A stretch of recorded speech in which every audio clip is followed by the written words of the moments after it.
I get my pa and Q and D and B different. It's really crucial that we work to make sure that they are successful and that they know they're successful right from the start.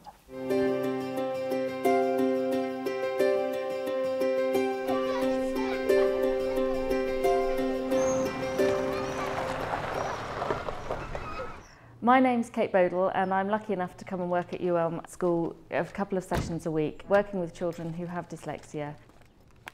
This is a very small school. It has a very friendly population, both of staff and children.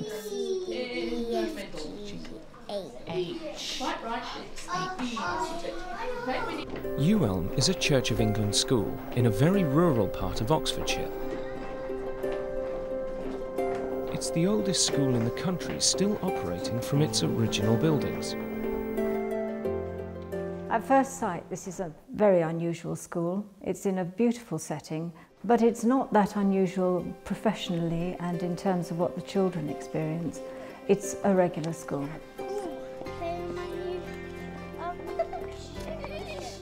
They're not a specialist school, but it has in it teachers that are interested in dyslexic children.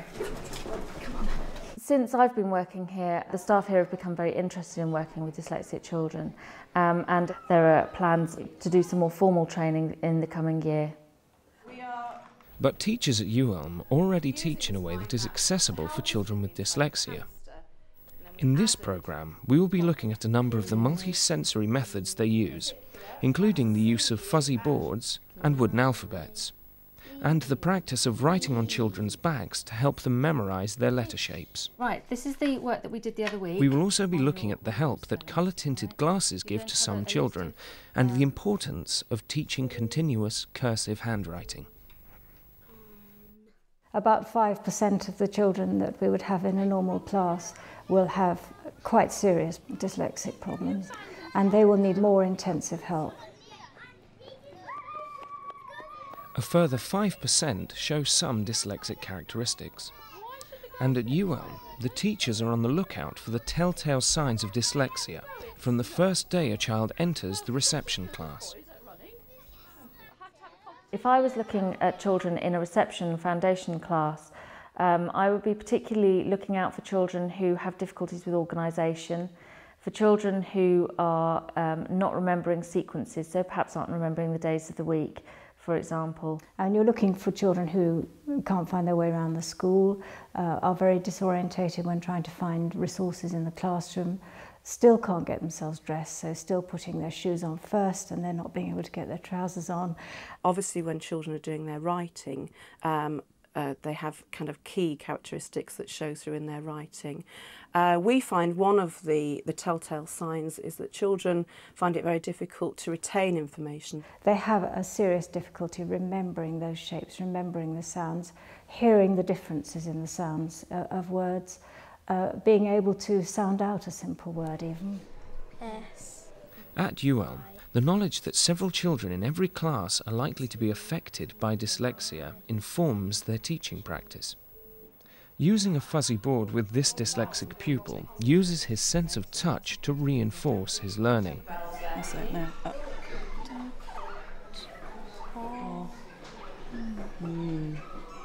So T-O-M. Tom. This is part of a multisensory approach adopted by the school, which they find benefits all students, not just those with dyslexia. Multisensory teaching, it really means that you are trying to teach to all the channels of input into somebody's brain. We learn from every experience of touch and feel and smell and listening, and every channel into our brains. Apple. Acorn. A. Ball. With multisensory teaching, you're trying to put the information into as many different parts of the child's brain as you can, because then if one part fails, another part will remember. Cat. I was writing on Hannah's back to help her feel the shape of the letters in a different way, because she was listening to the letters and I was helping her to feel the way that the letters would be formed at the same time. In essence, multisensory teaching is just basic good practice that should be being carried out in all areas of the curriculum, from foundation stage children all the way through to year 6. Bird is in the playground, Dad says, Mum says, cousin in the country says, Uncle in the Navy says, Auntie in the army says, Auntie in the army says, Auntie in the army says. When we're teaching children to read and write, it can be quite a laborious business for dyslexic children, and anything that enlivens words for them is really excellent. Pea brain, pie face, jug ears, slap head, 4 eyes, carrot top. Being lively, being really animated and as if you're enjoying the lesson, even if you're really tired and you don't feel like teaching that day, is really particularly important to dyslexic children, because they very easily switch off into much more interesting thoughts than your boring lesson. Go like this: A, B, C, D, E, F, G, H, I, J, K, L, M. The children start off with the alphabet in school. It's their first big things that they have to learn. N, O, P, Q, R, S, T, U. This teacher, teaching the reception children their alphabet, she's putting it into more than just their ordinary listening memory. She's associating it with pitch, so she's singing it, she's associating it with rhythm, and so she's chanting it. She's actually putting in a physical movement as well by swaying, and so they will remember much more easily what she's teaching them. Here we go. A, B, C, D, E, F, G, H, I, J, K, L, M, N, O, P, Q, R, S, T, U, V, W, X, Y, Z. They're having fun, they're singing, they're joking, they're having a very varied experience of a lesson. And that is exactly what suits dyslexic children. Okay, tip out the bag then. This is a little boy in year 2 who has a lot of difficulties with issues to do with sequencing. And that's why working on the alphabet is beneficial to him. A, B, C, D, E, F, G, H, Good. I, Well done. J. It's multisensory because you're saying something, so it's going in auditorily through the ears. He can see what he's doing, so it's a visual channel into the brain, and he's also moving his hands and actually doing something, which is the kinesthetic channel. And using all those 3 things together ensures that the information will get into his brain better than if you just went down one channel or another. Excellent. Max still leaves out letters from his alphabet. T,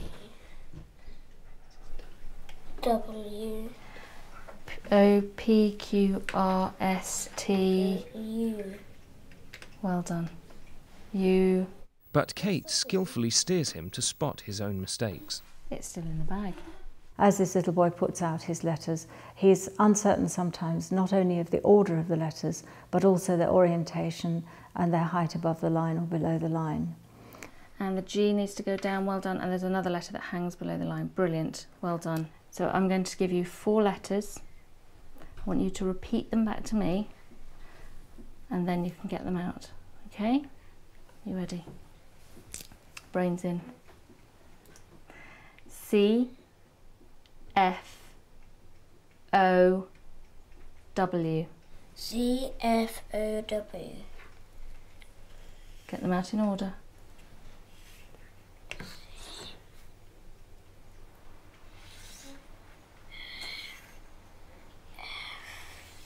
W.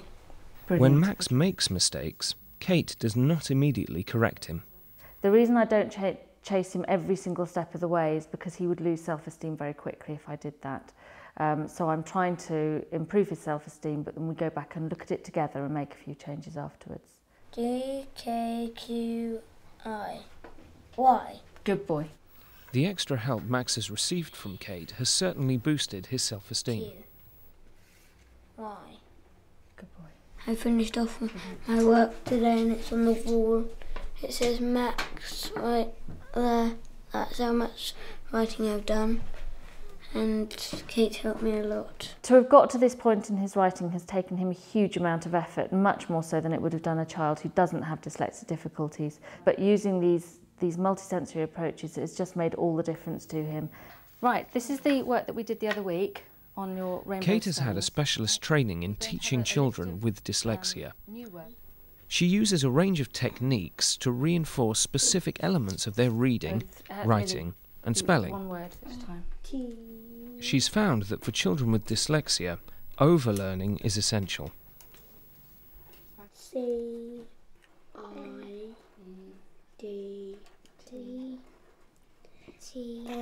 Overlearning is really crucial. It means that instead of almost going up a ladder in terms of learning, the children are working their way up a spiral staircase, and this means they're constantly revisiting things that they've done previously. They're going to need to learn things over and over and over again for them to be eventually placed into their long-term memory. Iron. I. Jug. The reading pack is a way of overlearning letter sounds and putting the letter sounds into the memory. Pig. The important thing is that they can look at the letter shape and remember which letter sounds are represented by that letter shape. Rat. Hannah has been prescribed these glasses, which seem to help her specific form of dyslexia. I had them because I see these funny shapes and they go away in the way of my work. For some children, and it's not all of them, the dyslexic children, but for some of them they might have a visual difficulty, which may be corrected by using a short-term use of these blue glasses, or maybe yellow glasses or pink glasses. Hannah, could you have a go at your own? And it's not something we can assess in school, but it's something that we do try and refer children onto if we're not sure. Ant, a, apron, a. Good girl. Glasses, gl. Good. Rosa. Hannah's a little girl that learns in a completely different sort of way. She's very creative. She's devised her own words for the reading pack. It's something we encourage children to do. Getting them to think up their own words that represent the letter sound for them is going to be much more beneficial because they'll remember them better. So Hannah's pack, for example, had her friend Rosa in it, and so instantly she sees the R. And when she's reading, she occasionally would say, it's that one that I've got for Rosa, and we'll actually recognise the letter that way. S-H. The only way to teach dyslexic children to do really good, efficient, fast handwriting is what's called continuous cursive handwriting. It's continuous because your pencil doesn't come off the page during a whole word.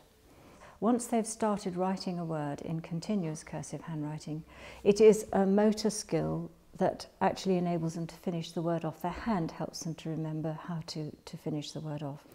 And for those teachers that are a bit sceptical about this, I suggest that they shut their eyes and they write their signature as they would write it on a cheque several times with their eyes shut. And then on the back of the page they write it several times with their eyes open, and they will see that they are identical because their hand actually does the writing. Handwriting is a motor skill. It's not to do with copying what your eyes see. One of the things that we try very hard at the school to do is to help the children to become independent learners. And obviously, the earlier we can pick that up to support the children to help themselves, the better.